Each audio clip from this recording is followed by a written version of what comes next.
Hey, feel I'm in the mood for a switch up.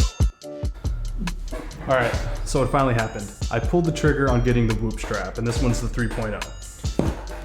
First off, I want to talk about why initially I never was going to get a Whoop strap. Number one, I've done a video on it. I have a fully capable Apple Watch, and I just have no problems with it. But what came about was some certain limitations and functionality and some cool things that the Whoop strap does that I really want to get my hands on. Number two, I hate subscription models. Recurring billing is something that drives me crazy. I'm very anal about keeping track of my finances, and every single monthly expense I can get rid of or stay away from, I am 100% happy to do. So here it is. I finally got it. Now, what was it that changed my mind? Well, COVID happened. And I'm not saying the whole pandemic in general, I'm saying specifically to me. I'm on day 12 of when I initially started feeling symptoms, and day 11 of when I officially tested positive for having coronavirus. And something really cool happened. But before I get into that, let's talk about one big difference that I see between someone who would want the Apple Watch or someone that would want the Whoop strap. And that is that Apple is first and foremost the top tier smartwatch provider, and that's because they are hardware. They have so much money and so many resources dedicated to the hardware that they put in their device, which makes it non-comparable to any other smartwatch out there. And then you have Whoop, which is purely a software analytics company. And the way they interpret the data that comes from their device has been what I believe unmatched from what others are doing, including Apple. Now, Apple makes a fine device, and their OEM software that they put on here runs better than anything else that you can download because they know the architecture of their device and they know how the software interacts to maximize its capabilities. And that's also what Whoop does. Is the hardware in this device as good as Apple? I'm gonna say no, and I think people at Whoop would agree. But is the software better? Absolutely. And what you can pay for is anything that's gonna make your life easier and better and give you the data that you think is important. And that's exactly why I got the Whoop strap. So let's open her up. And as I'm opening up and setting it up, I'm going to continue talking about the two big reasons why I bought the Whoop strap. Well, my girlfriend's had a Whoop strap for as long as I've known her. And I've continually seen the analytics that she's given. And I was kind of worried that you can be too caught up in data. And it could drive you to do things you wouldn't normally to do, for better or for worse. So that's one thing that kept me away. But she tested for coronavirus first, and it wasn't symptoms that she was experiencing first. She woke up one day, checked her Whoop data that she gets when you wake up, as she does every single day, and she saw that her respiratory rate wasn't up just a little bit, but it had jumped up a full point or more. And then the next day, and that is what actually triggered her to get tested, because we had gotten tested before, and we did the rapid testing here in South Florida, and we tested negative. So we're talking days after we had received a negative test, and there was no reason to think that at this time she just so happened coincidentally to get the coronavirus. But because of the increased respiratory rate, she went and got tested again.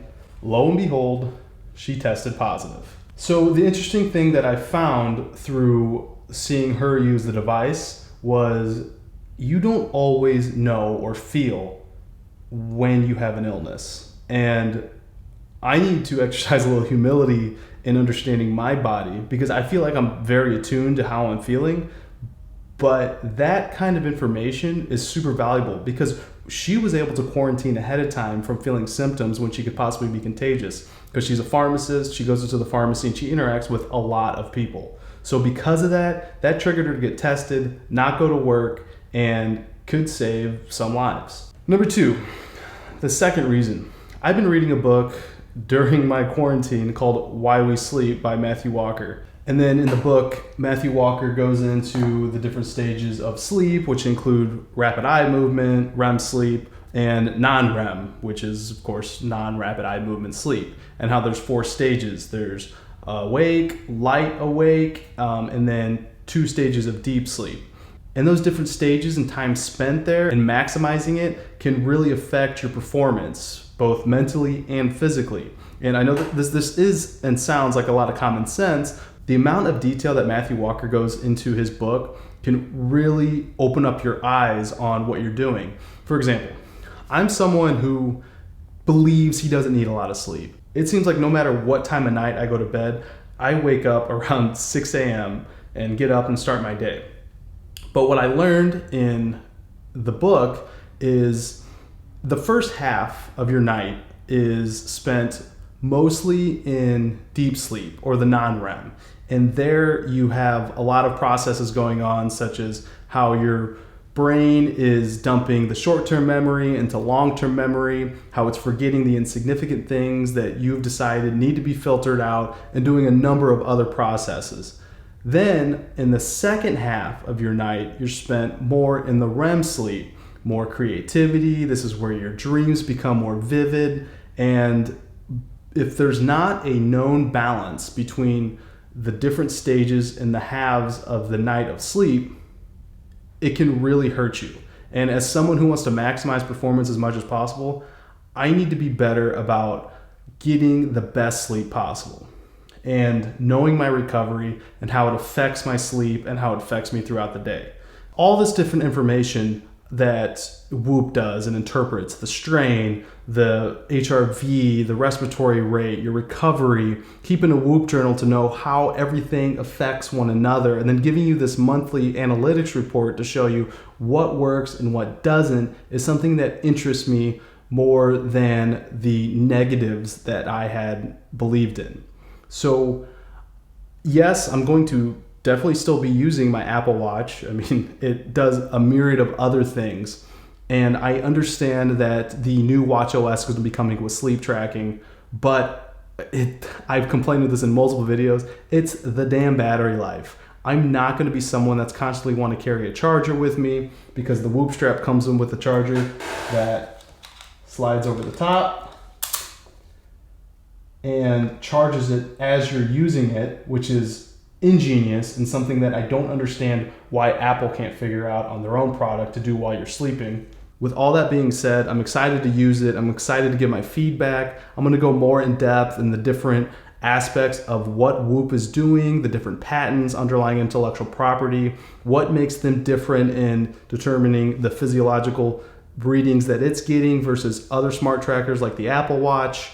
But again, just to wrap up this video, if you're deciding between the Apple Watch or the Whoop strap, or if you're someone who has one or the other, specifically if you already have an Apple Watch and have been debating the Whoop strap, I would choose the Whoop strap based on the software that it uses and what's important, which to me is going to be recovery, sleep tracking, and my daily strain. I'm going to finish setting this up and hit the subscribe button if you like this one. Again, like it if you liked it, and comment below if there's any questions that you have. I try to be as responsive as possible, and go do some awesome.